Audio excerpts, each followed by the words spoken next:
Shoo, shoo, shoo, shoo, shoo. Cepat keluar. Cepat.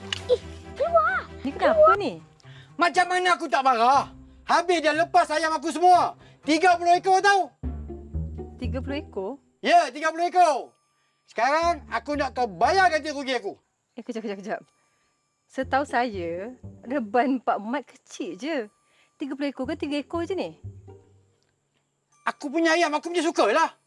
Ha? Kalau kau tak mau bayar ganti rugi, aku report polis. Umar curi ayam aku. Assalamualaikum, Pak Mat. Waalaikumsalam. Bukan senang-senang kita nak minta ganti rugi.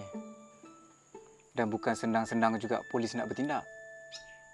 Cuma itulah, betul ke ayam Pak Mat semua tu 30 ekor? Yang kau ni apa pasal? Tiba-tiba nak jadi hero pula.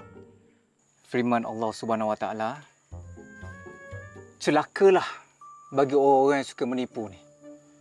Lagi banyak dosa dia. Pak Mat tak takut ke main dengan benda yang melibatkan darah daging ni? Ah!